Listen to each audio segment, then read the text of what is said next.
Hi and welcome to this week's Something for the Weekend. I'm Tony, Sales Manager here at Martin Lynch & Sons. And this week we've got some hot off the press breaking news, good and bad. Let's get the bad news out of the way first. Remember this? Kenwood's THD 75? Well, this week there is no review. It will be coming, so make sure you subscribe and you'll find out when. Now on to the good news.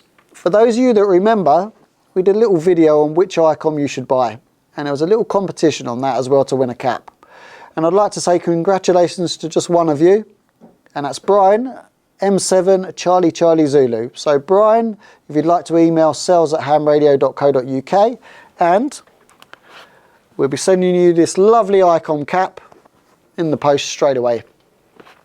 Okay, so what's the other good news I hear you say? Well, as of today, 21st of February 2024, is Ofcom have finally released the long-awaited documents. So let's get straight into it. Okay, so you may remember a little while back Ofcom ran a proposal to make some changes to the licensing here in the UK, and today is the day that we finally got the update and what's going to be changed. I'm not going to go through all of this because obviously we'd be here for a long time, and it's probably worth printing off yourself and having a good read anyway. So we're going to do a brief overview and see what the changes are that have been confirmed so far. This is the first round of changes. There's going to be more changes coming up in the year as well, I think round about maybe the third, fourth quarter of the year. But these are the initial changes, and there's a lot of positives here, and a lot of them are the ones that you've been waiting for. So as I said, quick overview of this, and we're going to kind of have a look through, maybe mention some products that are going to be handy for you with the changes that are coming as well. So, number one, updating of the license framework.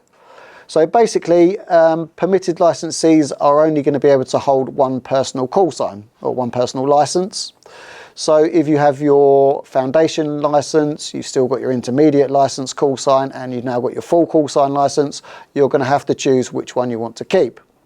Now, I'm going to take it that obviously you're only going to be entitled to whatever the power limits are of that license that you hold. So it looks as if your intermediates and your foundations are going to go. So they're going to be revoked. It's not going to happen straight away. This is going to be one of those things that happens just a bit later on in the year, but you will be asked to revoke a couple of those call signs if you hold 3. Now, if you hold club licenses, don't worry, you can still hold, I think it's a maximum of 4 of those at the moment, so that's not an issue. So very good for us here at G2ML. Right, moving on from there, we're going to have a look here. There's going to be greater supervised third-party use of equipment. Basically means that if you want to show or introduce someone into the hobby and you've got your radio set up and you want to let them have a quick go, but obviously you're going to be supervising them, you can do that. You know, whereas before it was just the short greetings messages, you know, hello, this is Dave.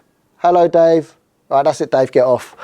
It's not going to be that anymore now. Now you'll be able to let them work a few stations, hopefully bring in some new blood to the hobby as well, which will be great.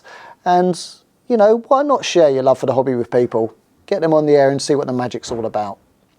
Right, moving down. So number 2 of our brief overview is the streamlining and modernisation of call sign assignment. Basically, they're going to make the use of regional secondary locators, or the RSLs, optional. So if you're, for example, a Mike Whiskey or a Mike Mike, etc., you don't have to use that whiskey or the Mike to say where you are. Now, there's been a lot of debate about this. I've seen a lot of fellow YouTubers, etc., debating on this one and saying, well, I'm going to continue to use it. And I'm kind of with them in that way. That's more of a personal thing, obviously, rather than a Martin Lynch & Sons thing.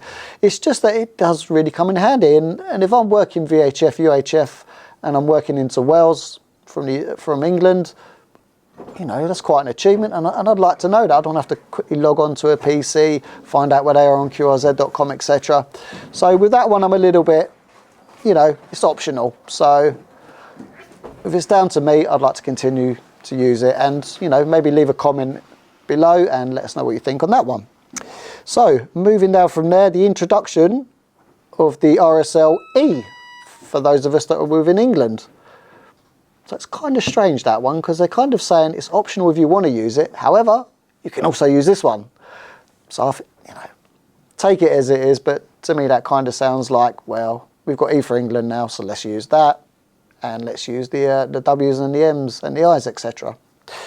Right, moving down from there, simplifying the license terms for the use of call sign suffixes.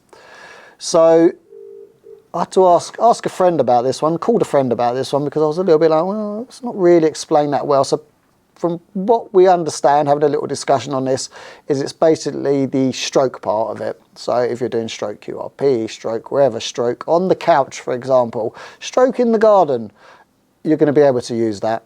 So bit of a strange one, but it's there and it's a change. So let's see what happens. Let's see if people start to embrace it. Okay, moving on. Number 3. Adjusting technical parameters to reflect the evolving needs of the hobby and provide radio amateurs with greater operating freedom. Sounds exciting, doesn't it? So let's have a look and see what they've changed. So they're going to enable foundation and intermediate licenses to use internet-based technologies for remote control operations. Brilliant.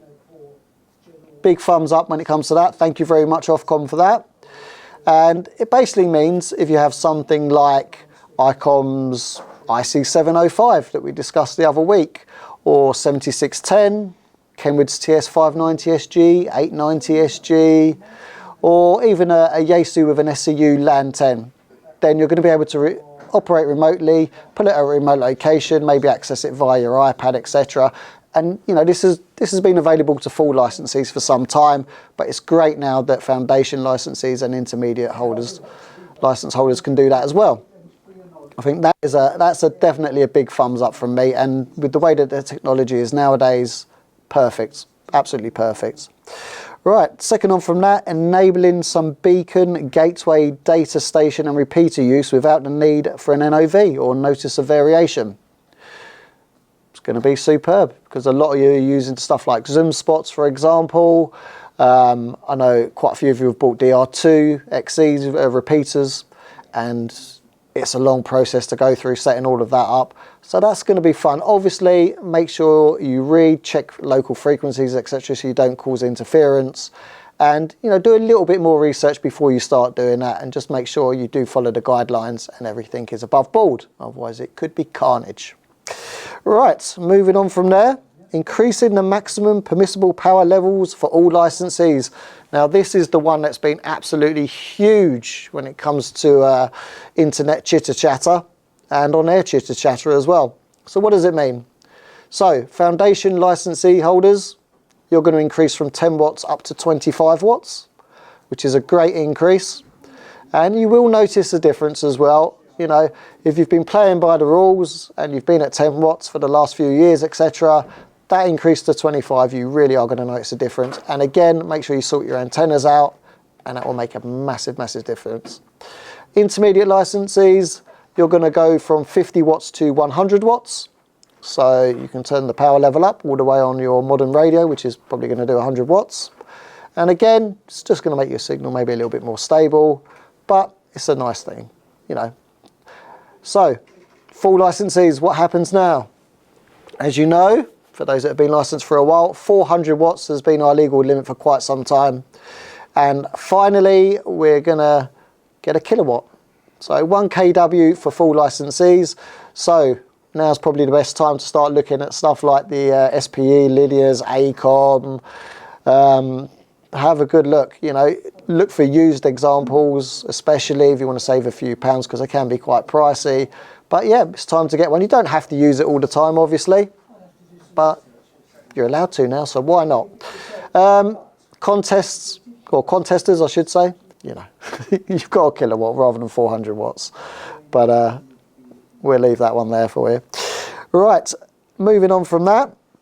The liberalisation of the foundation licence to allow them to build their own equipment and access the 2.4 and 5 gigahertz band.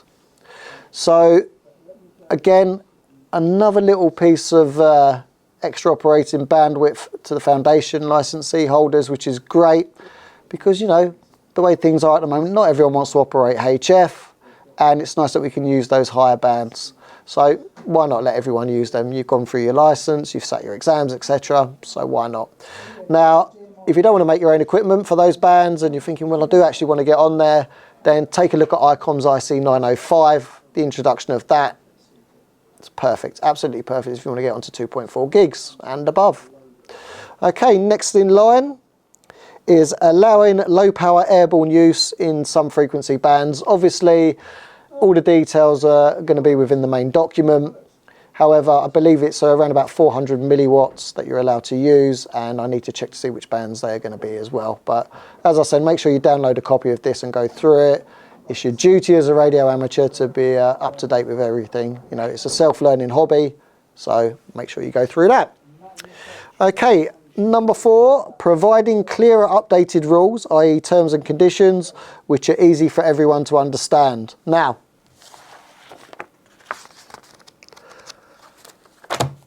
that's one document. So it's not that easy to understand, is it? Let's be honest. So looking forward to that, and they're basically going to be aligning various terms and conditions with other licenses that Ofcom issues. So I don't know wholly what that means without reading this, but I'd like to think that whether you hold maybe a marine license, maybe a PMR license, etc., that it's all going to be roughly the same when it comes to terms. We'll see, but we'll have a little read through later on that. Simplifying conditions to remove unnecessary complexity and making them clearer. I'm up for anything that's going to make it simple. So that's that part of it there. So they've also made a smaller number of additional changes in response to representations received from stakeholders. Alongside this decision, they have published on their website. Now these are worth checking if you really want to get into this side of it. As you know, I'm a bit of an amateur radio operator, so the technical side of it, I'm going to need to read into this, but obviously check with your local clubs, etc., and maybe get online, watch a few videos for those that are in the know. But however, they're going to do an updated version of the amateur radio license documents, an updated version of the amateur radio wireless telegraphy licensing conditions booklet, an updated version of the notice of coordination, and an updated version of the amateur radio guidance document. So as I said, it is our duty as licensed radio amateurs that we do download these documents and do take a look at them as well. Good thing with the Ofcom website is there's a lot of help on there when it comes to deciphering what all the terms and conditions mean, and also just give them a call if you have to. You know, they're there to help. Also, don't forget the RSGB. If you're not a member of the RSGB, get yourself signed up. Again, they've worked with Ofcom all the way throughout this document, and if you're not too sure of anything, that's what they're there for. They're there to support the hobby. So get yourself signed up to the RSGB. Some other little notes on here. All amateur radio licenses are effectively varied as of today's date. So that's the 21st of February 2024. So that day's already gone. Some of you are going to know that this has happened. For those that don't, it basically means enjoy what I've just discussed with you. You know, the hobby's moving forward. It's not going stale. We are progressing. Stuff like the remote operating, for example, the change of the call signs, RSLs. Yeah, you know, let's go forward. Anyway, I'm going to kind of leave it there for now. As I said, we're going to be working on the video for Chemistry THD 75 and going into more details with that. However, if there's anything you need, anything you want, don't forget to call the store, visit the website at hamradio.co.uk. And also, if you fancy some extra discounts, now we've had to be a bit sly about this, I'm not too sure Martin knows about this one, but we do have a WhatsApp channel, and if you scan the QR code that will be present, it basically means you can get some offers. And with the exciting news about the 1 kilowatt power limits, we actually posted a little message on there today, and a few of you have saved a few £100 on buying a linear. And if you want to be part of that channel, get yourself signed up, and you never know, it just might be something that you want. So take care and enjoy the additional benefits to your hobby. See you soon.